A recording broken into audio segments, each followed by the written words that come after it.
Hello, everyone. My name's Duncan White. I'm your host for this session of the International Fire and Safety Journal Leaders in Fire and Safety podcast. And I'm delighted today to be joined by Textron, and not just one, but we've got the pleasure of three experts today, and we'll get to know more about them as this podcast goes forward. I'm coming first to you, Chief Pope. Tell us all about you, sir. Good morning. Glad to be with you. Chief John Pope, Fire Chief of the City of Collins Fire Department in Collins, Mississippi. Been in the fire service a little over 30 years. Collins is a department in the southeast portion of the state of Mississippi. And we're a smaller municipality, but we have a very large responsibility in that we protect some of the largest petroleum critical infrastructure locations in the southeast U.S., major pipelines and terminal facilities and tank farm facilities. So we have a strong department, and we just appreciate the opportunity to be with you all this morning. It's great having you with us, sir. Now I'm going to turn. Ron Lemons, love to learn more about you, my friend. Yeah, my name is Ron Lemons. I'm the sales manager for How and How Incorporated. As you mentioned Textron earlier, we were acquired back in 2018 by Textron, who owns a whole portfolio of companies, including Bell, Cessna, EasyGo, some other product systems. I've been the sales manager here going on 6 years, I believe now. We have multiple robot platforms that we do here within our facility here in Waterboro, Maine. My primary focus is on the Thermite product line. We have 80 of these units currently globally, and I have the pleasure of not only working with the fire service, with especially Chief Pope and Captain Didi, but I get to work with firefighters all over the world, do firsthand training with them on the operation of these systems, do a little bit of field support work as well, and just get to share my knowledge of these products and do everything I can to help them stay safe while they're doing all the expert work that they do. Excellent. Thanks, Ron. That certainly sounds like a wide and varied role you got there that certainly keeps things interesting day to day. Captain Didi, I'm going to come to you next. Richard, tell us all about yourself, sir. First off, thanks for having me. My name is Richard Didi. I'm a Los Angeles City Fire Captain. Captain 2, which typically means you're a truck captain. It's the higher level captain. I've been graciously provided the opportunity, one, to be the heavy equipment supervisor in charge of all the demolition of commercial and residential structure fires. What that has done for me is put me into a position where I've taken my 36 years of firefighting background and been able to isolate it into demolition, overhaul, and hazard mitigation on some of the bigger fires in the city of Los Angeles. I've been using the RS3 pretty elaborately for the last, since 2019, 2020, I believe. Approximately 50 incidents that we've deployed it on with really good success. And again, I'm just happy to be here to assist you guys with the information that you're trying to receive. Thanks, Richard. That's much appreciated. Ron, I'm going to come back to you for the listeners that aren't overly familiar with Thermite. Talk us through a little bit more about what the product is before we go on and look at how it's been deployed. Yeah, absolutely. So the Thermite product line kind of came to existence with How and How back in the 2013 timeframe. We were doing a ton of work with the U.S. government, doing some Army programs with unmanned ground vehicles. And we got to a point where we said, what else can we do? How can we help those that are not just in the armed services, but how can we help first responders? So we transitioned to focusing some of our time and efforts into again the Thermite product line, and then we also did a mobile ballistic shield that we deemed the SWAT bot to help with law enforcement as well. So the Thermite product line It's a remotely controlled tracked vehicle that the operator can use line of sight about 300 meters away. They can use that to get inside of buildings and apply water to where they're not sending firefighters. I'll gladly let Captain Dede and Chief Pope talk about their experiences with how they utilize the system, because me on the manufacturing side and on the sales side, I don't get to have all the great experiences that they do with the product. There's only so much that we can envision this product doing, and they take it way outside of that box and way outside of that bubble of what we think is normal operations. So they put it into lots of scenarios that sometimes we don't think about on the manufacturing side. So, like I said earlier, we have about 80 units globally. We've had them on the market since 2014. And yeah, we're on 3 continents, I think 8 countries right now. And we do a ton of support for fire service. Excellent, and the product must do exactly what it says on the tin for going that long. If it didn't, then the firefighters would have broken it by now and would have stopped using it. Richard, I'm going to come to you. Give us some. Can you talk us through the first time you deployed the Thermite on an active fire scene? Yeah, so obviously in downtown Los Angeles, we have a lot of very packed resources. The buildings, the the infrastructure down there affords us an opportunity for a lot of commercial structure fires. And when we first got this machine, again, it was one of those things we're just trying to figure out how we implement it into our. So the first time we ever used it was on a commercial fire in downtown Los Angeles. It had a roof collapse, and the interior fire attack was no longer able to make access inside the structure.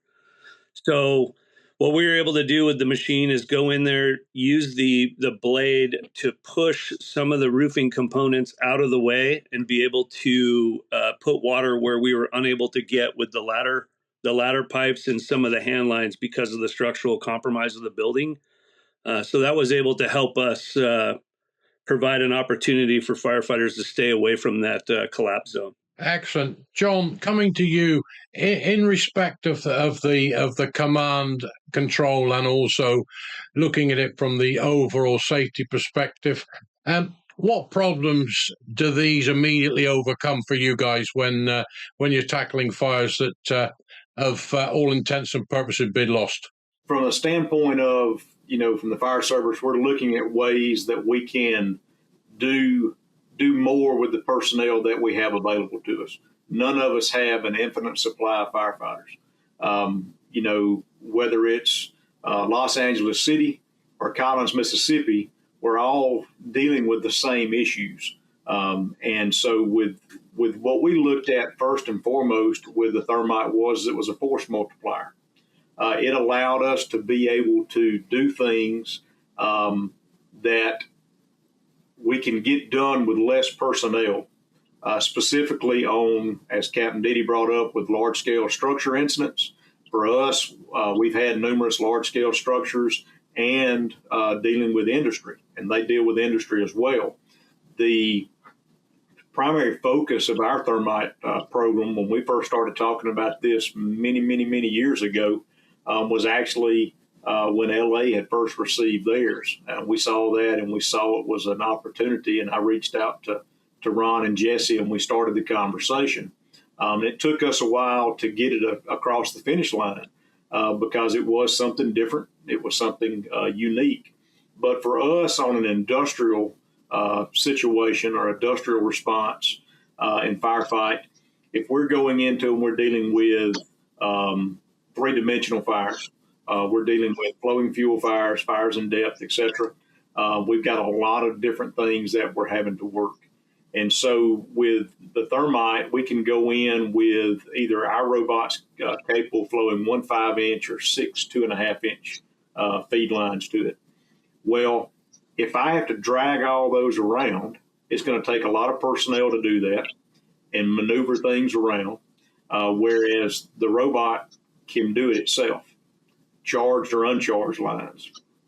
There are limits, but the limits that the robot has are a lot different than the limits that your firefighters have as far as in being able to move a charged 5-inch hose line, etc.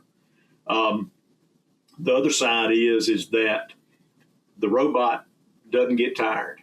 Okay, firefighters get tired. If they're on a long, extended duration incident, they get tired.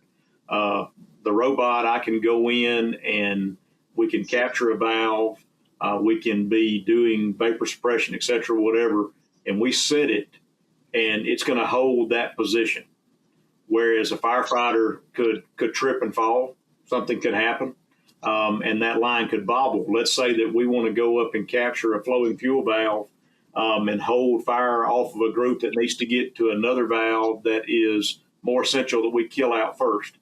Well, I can take the robotic unit up and let the thermite capture that valve and hold it while a team goes up to catch the other one. So for us, it's a force multiplier. We can go in and have it there holding a position. Secondary, if the wind changes in a flammable liquids fire incident or an incident where we have other vapors coming in and it's untenable and we need to move, well, if I've got to break down all the lines going to a unmanned, stationary, fixed monitor, and I have to break all that down to move all those hose lines into another position, it takes a lot of time. With the thermite, if I need to move my position, 50 yards, I can shut my water flow down, or I can keep flowing if I need to and angle my monitor and move to my next position and get back into a safer, tenable position. So I think, the big thing, and I say it time and time again, and I've said it, already twice, force multiplier. That's truly what it does. It's not trying to take the place. It's trying to allow you to enhance the resources that you already have and multiply what you can get done with the resources that you have. It allows you to ensure that you maintain the welfare of the human troops while making the most of the robotic. Rich, coming back to you, when the thermite came online in LA, what was the reaction of the rank and file in relation to it? Did they see that it would potentially be a threat to them?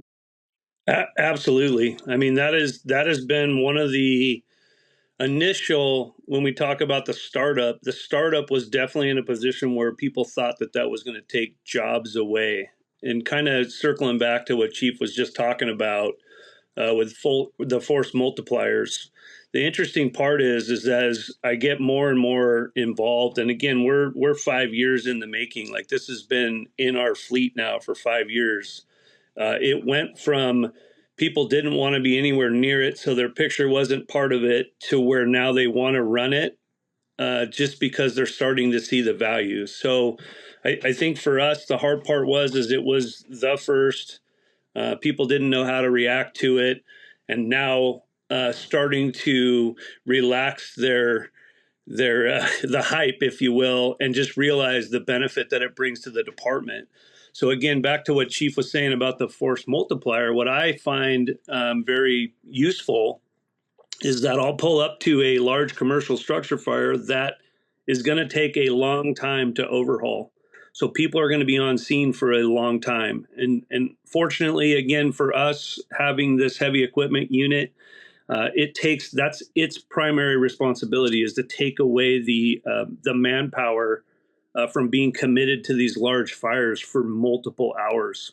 So we can go in there with the machines, use the RS3, the Thermite, to actually put the water platform in place, and then we overhaul it with the machines. So now that guys aren't sitting on the 2.5 for 5-6 hours, they're very happy to see that machine. Like Chief said, they don't get tired. Adding fuel to it, only a couple times in my uses of 50 some fires have I had to add fuel to it. It will run 20 hours all constantly. So to have that available to us really brings down the labor involved in this, which then in turn reduces the exposure risk to whatever's burning in the building, fatigue, and then the injuries that fire departments are going to get because they're having firefighters stand there with those nozzles. So it's been a great add to our fleet. Excellent. It's interesting. Firefighters don't like change, but once you've convinced them that the change is beneficial to them, they'll love it like their own. And it's the same with inanimate objects like robots. Even though I can see Ron's face screwing up when I'm referring to his robot as an inanimate object. Ron, I'm going to come back to you in respect of what we've just discussed with John and Rich. And in terms of product development, in terms of interaction with the end user, you must be really fulfilled when you get the feedback in respect of what the products are doing now for the end user to make that role safer and less cumbersome.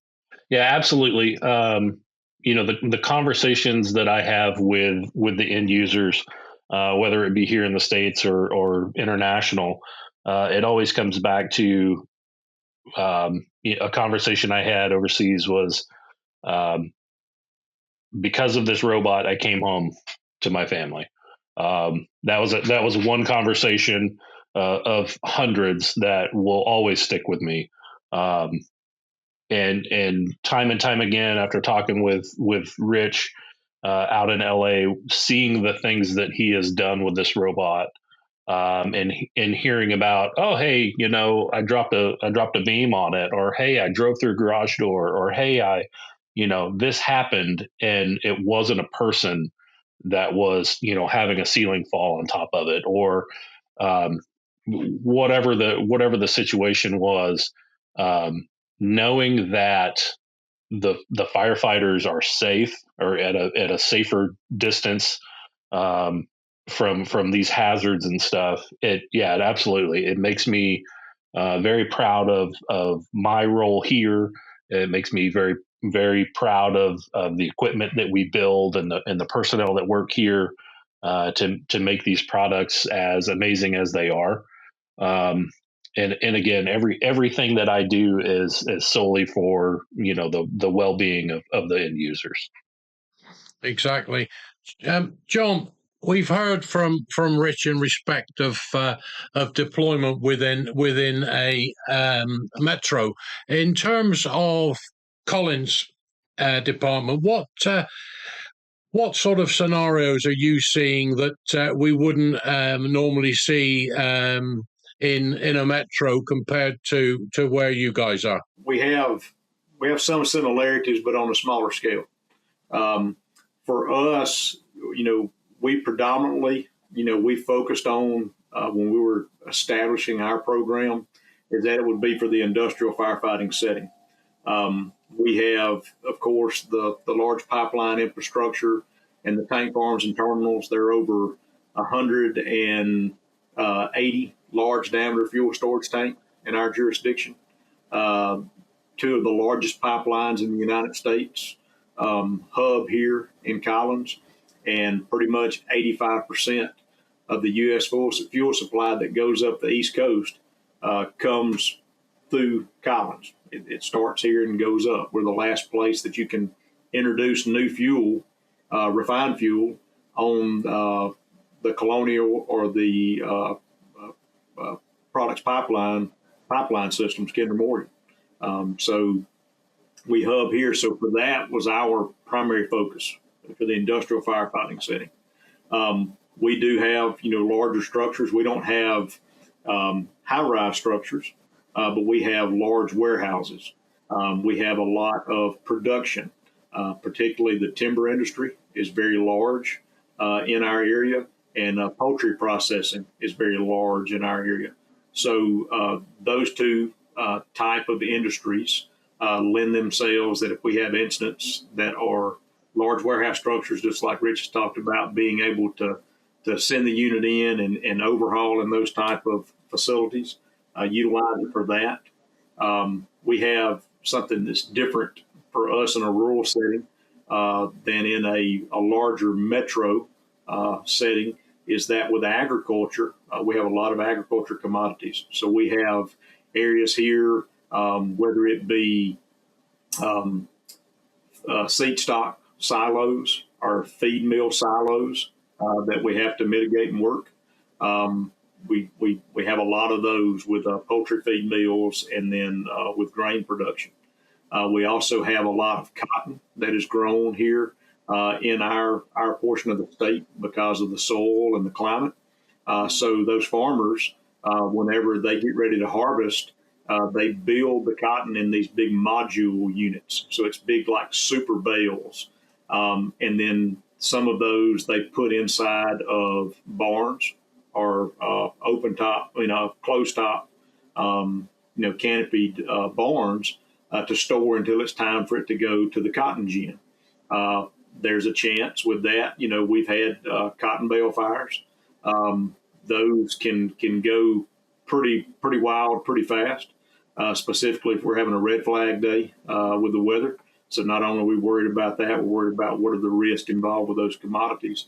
So the vehicle could be used to be able to, like I say, use the blade to push some of that stuff out of the way to be able to get in and work it.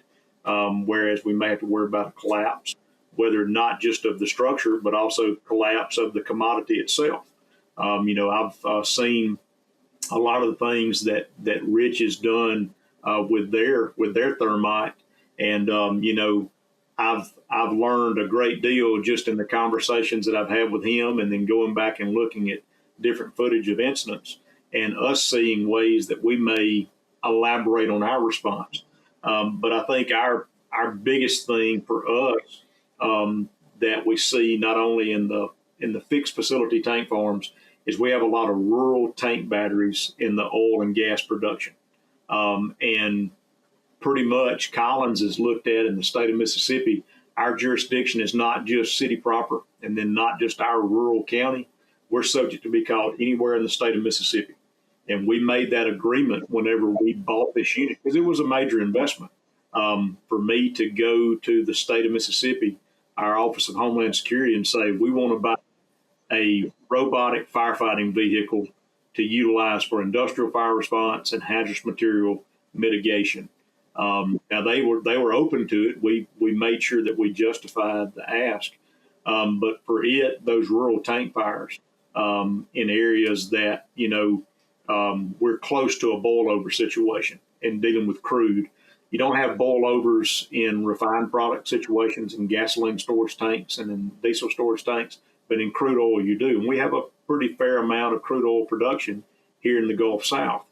And so when we get the call, that let's say that most of those tank fires are caused by lightning strikes. And inclement weather and a lightning strike strikes a vent or whatever and sets a tank on fire. And the tank has been burning for 45 minutes to an hour before a company person gets on site. Okay, so that level of heat has had time to stratify and go down the thermal column and get down to the water bottom of the tank. So every minute that it burns is a higher risk that we deal with a boil over or slop over or froth over. And so for us, if we get a call for a tank fire and that tank's been burning, depending on the crude oil burns at about a foot an hour, give or take. We've got both sweet and sour crude here in our area. So we've got light and heavy, but it burns about a foot an hour. If that tank is say a 40-foot tank, if it's a small battery tank, and it hadn't been burning very long, then yeah, we can go up and guys can come up with one of our foam trailers and a line and do it pretty easy. But if it's been burning for a while and we look at it and get a scan and it's going in, we're not going to send guys up close because that thing's going to spit burning oil out, up to 10 times the diameter of that tank. So we can take the thermite and send it up and finesse that tank and get it knocked down and do it safely to keep from putting our guys in a boil over situation. So in the rural setting for us, that's a big thing because further away, it takes more time. So we have to be notified that we've got to get there. And we may be traveling to the north part of the state 4 hours away. We got called to a warehouse fire before we had the thermite to work it with our foam units. And I wish we'd have had the thermite then. But, we brought in, we didn't have fire department heavy equipment operators. We brought in contractors and they worked with us, and we, turned their heavy equipment into things to work the incident. But for us, that's the biggest thing for us, is that we may get called somewhere and it's going to take us a while to get there because we're having to cover such a large area. So we can do it safely with the thermite, whereas before it was old school and we were putting a worse risk than we really needed to, but it made a big difference for us. Actually, I think back to 2005 when I was duty response chief and got called to the Buntsfield oil refinery explosion in Hemel Hempstead, and we would have loved to have some thermites on that job. Especially when you talk about the hauling and repositioning of hose lines, that in itself is a really labor-intensive role, which you soon eat up your firefighters and have to give them time to recharge their batteries on those sorts of incidents. Rich, obviously, John was talking about where you guys have had the thermite longer than most. How much of a task was it for you to convince the paymasters within LA that this was an affordable solution? So our situation is definitely different. We had the ability, because we have a nonprofit organization that definitely has some gracious donors that are continually trying to make sure that we have everything that we need to be successful.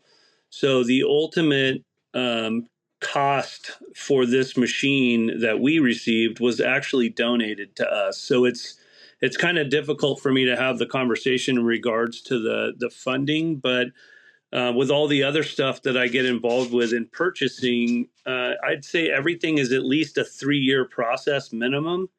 And when you start breaking yourself into a position where the priority is it a one-off robotic system, or is it a new ambulance or fire truck that's actually going to be able to go to the emergency calls? And in a budgetary deal, you would think that LA City has a huge budget, which we do, but at the same time, the circumstances are the same. It's just big. It's just different numbers. So again, I can't speak to it a whole lot other than grant funding and also the donations, but we are working towards seeing the value. People are starting to realize that, hey, having this in your back pocket is definitely beneficial. So now the conversation's different. It's not the same as it was in the beginning because, again, you're trying to convince people, one, that it's a good idea.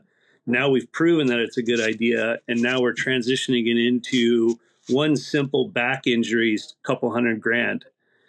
So when we start talking about numbers, and to me, that's the most important thing about it, is obviously I'm getting into the upper level of my age here and it's time to go. But I think at some point, we have to be mindful that the injuries are certainly not worth the outcome at the end being demoed and this building being rebuilt for something. I've been on so many fires where I just shake my head at the end of it going, man, we were so exposed for no reason. At the end of the day, it's going to be a parking lot or a new building and no one else cares but us. So ultimately, to answer your question directly, the financing is really rough. It's a 3-year process minimum.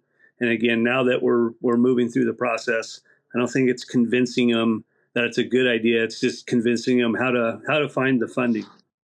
I think it was like John touched on in terms of sharing of information. We're in an age now where we can spend all day watching colleagues around the world fight fires on YouTube or on any of the social media channels, and you touched on there about once you buy something for the first time, you have to convince people of the need of it.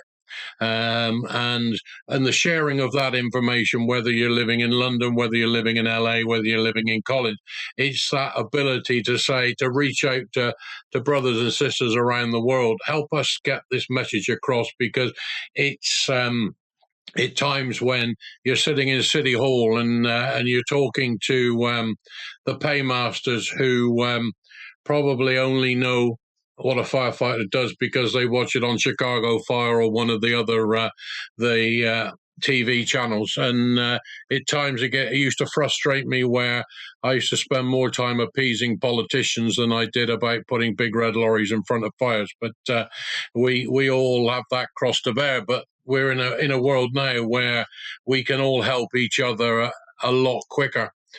Ron, one thing that jumped into my mind when our two learned colleagues here were talking was the ability to move the thermite around. And we've talked about the blade, we've talked about the monitors.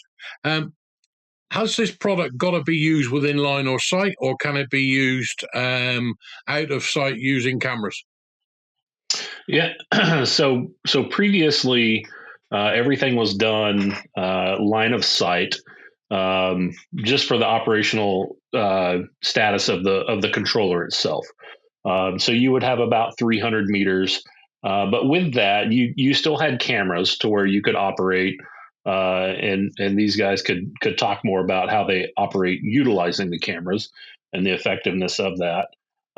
As we've continued the advancement of the robots and with the control systems, we've gone to a new controller that's more tablet-like. It has a larger display screen. We're able to utilize like a mesh network radio system for that, so we can get more and more distance, which will allow the firefighters to, if they need to, we can drop relays and we can drop extenders. That way that they can get deeper into, say, a tunnel or into a building or a facility that they have access within to get to a certain point if they still need to work from the outside, depending on the size of the structure. So again, as the products evolve and as radio communication stuff evolves for our controllers, we're always looking for the next best product, because again, at the end of the day, we want to make sure that these guys are able to utilize the product to the max capability and stay safe. So giving them more distance and giving them the operational standoff is everything that we're about. So cameras are great. Just letting them get, again, deeper into those hazards is where we're focused right now. And where you've got known hazards and risks within response zones, and especially when you're working with commercial partners that have got risks that they want to protect, then the ability to put the fixed repeater systems in that will allow the deep penetration by the robot has got to be a wise investment for the commercial units, because people tend to forget that it's not all about the fire departments providing the equipment to step in with the Superman cape on when things go wrong. There's a shared responsibility, and business owners too have got to stand up and take some of the responsibility for the risks that they have, especially when they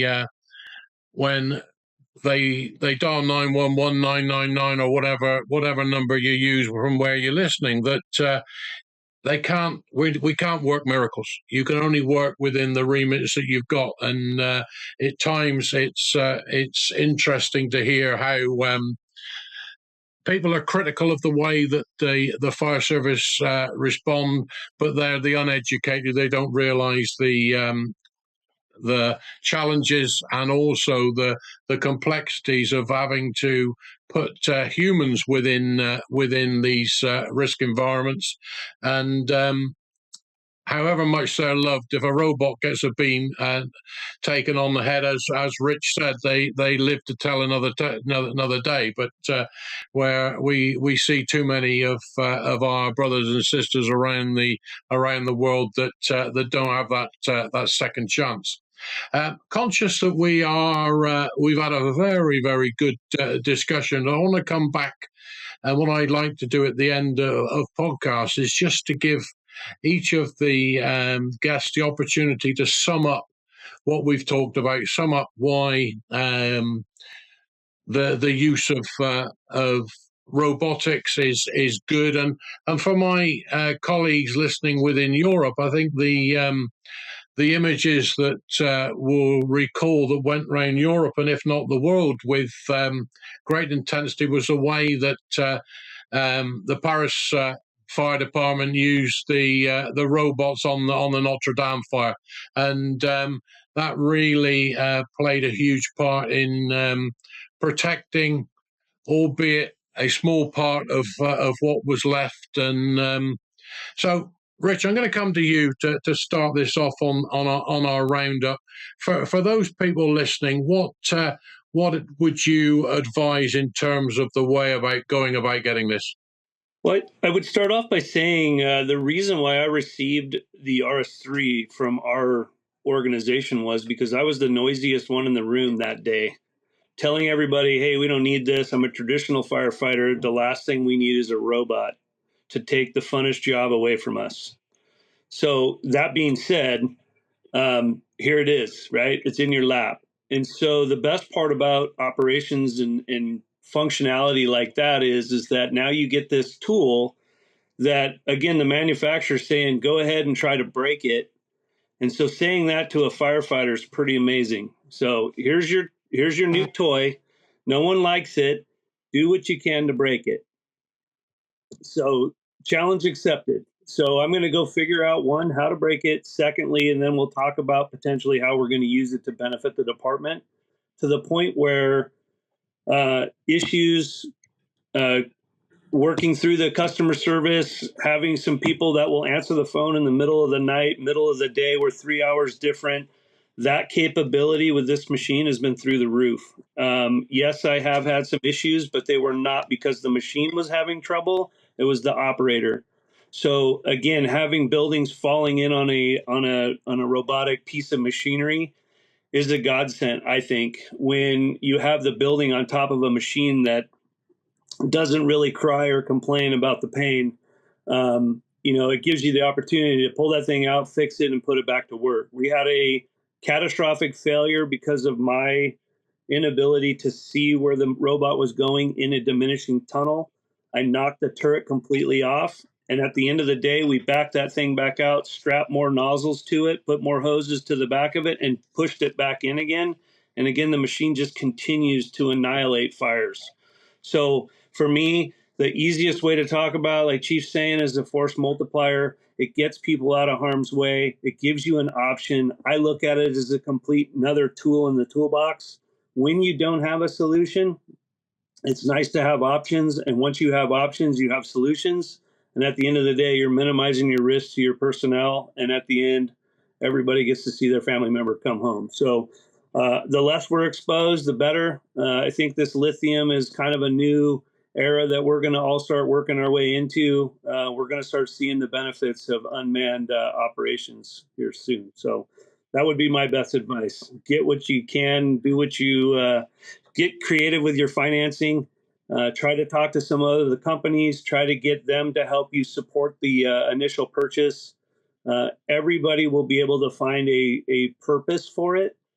Each fire department being different, of course. Water is a huge thing. If you don't have it readily available, then something that delivers that type of water is going to be rough to support in some of the rural areas. We're spoiled here with hydrants every 300 to 600 feet. So I thank you for your asking the questions. And yes, I'm a firm believer. There's no doubt in my mind that we need to grow our fleet, and it's just a matter of the financing piece. So thank you. No, it's a pleasure, Rich, and it's interesting. It's when you said the manufacturers throw you a product, say go and hit it hard and see if you can break it. I remember walking the floor one year at FDIC and Stuart McMillan from Task Force Tips throwing me a nozzle, said take this back to the UK and see how quickly you can break it. But it works and it does what it says on the tin, and it's the same with manufacturers that know their product, do what they're designed to do, have got no problem saying to you, go and see how hard you can play with it. But John, we've heard from Rich, and you must echo what has been said there. What's your final thoughts on this?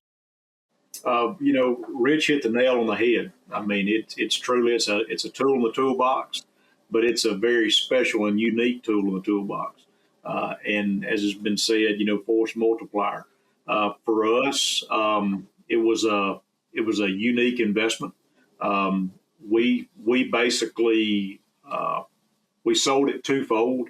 Of course, we were looking at it from a firefighting standpoint, but we also knew that that How had an opportunity of an option for the law enforcement capability as well, and we did let them know, hey, this is another use for this vehicle.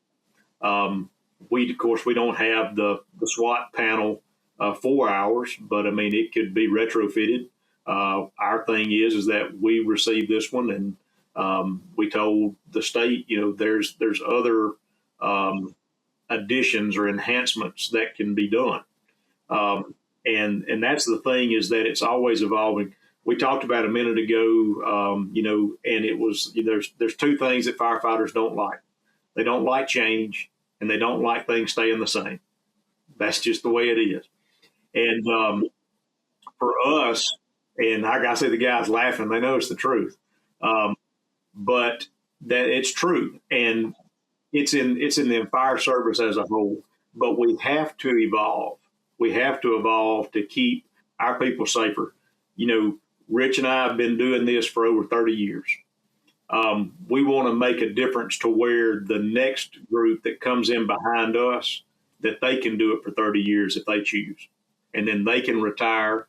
And like he said, they can retire and their bodies not be beat down and broken or because of injuries, and they can enjoy their retirement. We want them to be safe to where at the end of the alarm, they get to go back to the station, and then they get to go back home to their families. And the Thermite's allowing us to do that. We are constantly looking at ways we can evolve the unit for use, whether it is for reconnaissance on a release incident or a certain type of hazmat incident, whether it is for whether it's video reconnaissance or if it's atmospheric monitoring, to where we can send it in that way. Vapor dispersion, or mitigation, secondary to the firefighting. So there's a lot of ways that we're able to do it. And when we made the investment, Ron and I, Ron knows I won't say battles. It was just, we had to find the way to make the pitch. It wasn't that they didn't want to invest in it. We had sold them on it. We just had to find the funds. Mississippi's a rural state. And we, in our local budget, we wouldn't have had the money to invest in it solely ourselves. We had to have a partner. And so we partnered with the state through Homeland Security and got it through a grant. But we brought it back. And when we brought the first people we brought in to show the unit to were our industry partners, were the petroleum companies and the heavy industry. And we said, this is a tool that we've been able to invest in to better protect your facilities. How can you partner with us to enhance its capability and keep our people safer and be better equipped to respond? And they have done so extremely well. We've got some things in the works right now that we're doing. One thing that we're doing is we're enhancing our transportation capability of hauling the unit. Right now, it's just carried on an open utility type equipment trailer, but we're building an enclosed aluminum like stock style trailer or horse trailer that the vehicle will be protected in the back and transport. We can carry other equipment components that we need to support it, but in the front of the trailer is going to be a command post and an operations post. So we can be inside and controlling the vehicle inside, or we can have an incident command post and we can have feed with the capabilities of the new controller that's going to be able to send back to more than just the controller station itself, but to other remote screens so we have more eyes looking at it, and we can do that. So there's ways we've done. We've had our unit just a little over a year. I think Ron, what, a year and 4 months, I think. Yeah, about 16 months. And we've not used ours as much as Rich has.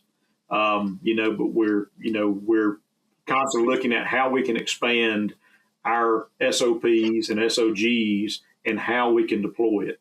But just like he said, they said, take it and use it and try to find something that it can't do,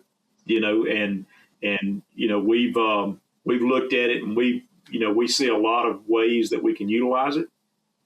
We know that there will continue to be more. Rich hit on about the lithium fires and such. That's a reality of a risk that we're all dealing with. So anything that we can do that can keep our people safer, the best personal protective equipment that we can give our people is distance. That's the best PPE that we can give them, is distance.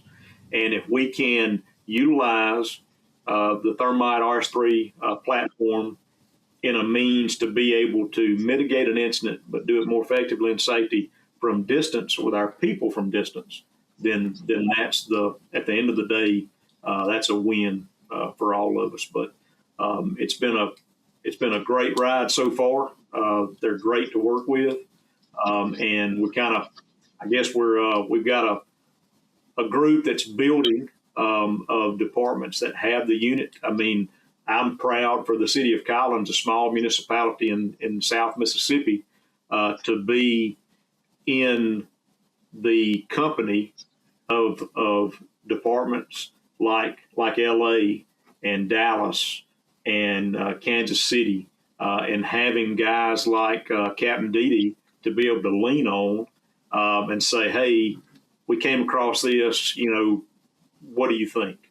And we know we can do that. So, but definitely appreciate the opportunity to join with you and to share a little bit about what we have done with it so far. And we see that there's a lot more capabilities that it can do, and look forward to keeping it in our fleet for many, many years, and hopefully to expand the capabilities that we have as well. Excellent. Ron, you must feel very proud sitting there and listening to the way in which the Thermite is working alongside the traditional firefighter, but making such a big difference. Yeah, you can't really see, on your video, all the blushing I'm doing behind this big beard I have. No, and like I stated earlier, I am extremely proud of the team that we have here, the products that we manufacture, the customers, the friends, the firefighters, everybody that I get to work with. It absolutely means the world to me. I get phone calls and text messages and video feeds from different scenes, different departments all over the world. Hey, look what we're doing. Look, man, look at this fire that this thing's in. Hey, look, this is where we're at. This is what we're doing. And they're doing it from a safe distance. And again, everything that these two have said, I just want to echo that it's a tool in the toolbox. It's a force multiplier for good. We want nothing but long careers for these guys. We want them to come home to their families. But yeah, I couldn't be more proud of what we do and the folks that I get to interact with, and hearing all the things that they're saying about not only how great the product is and how they utilize it, but the fact that they're going to sit here and talk about the customer service side of things. That means a lot too, because the last thing that we want to do is provide a product and just leave them hanging. If they have an issue, they know, and everybody else should know, my phone is on 24/7, 365. There's never a day that I won't answer a call from any of these folks, with, hey, I've got a question. Hey, I've got a concern. Hey, look at what we're doing. So it's very important that we continue these relationships and that we continue improving our products and just trying to make things better for everybody. There are a lot of manufacturers out there, Ron, that would do to aspire to what you've just said there. Gentlemen, it's been an absolute pleasure. I know that the listeners are always thirsty for more information, and I always say if you've got any comments or messages that you'd like me to pass on to any of our guests here, then we will willingly do that, and I know that they'd be more than happy to share their experiences with you. One of the things that would be very remiss of me in this 2026 on the 25th anniversary of 9/11 is just to remind everybody that what we do or what we've done is extremely dangerous and is not made any safer by a lot of the people in the world that just want to make things worse. So as we sit and reflect it at some point, just it's hard to believe that 25 years has gone so fast, but we never forget those that made the ultimate sacrifice. Gentlemen, it's been a pleasure. I wish you all well. I'm Duncan White. I've been your host for today's podcast, and take care and stay safe, everyone.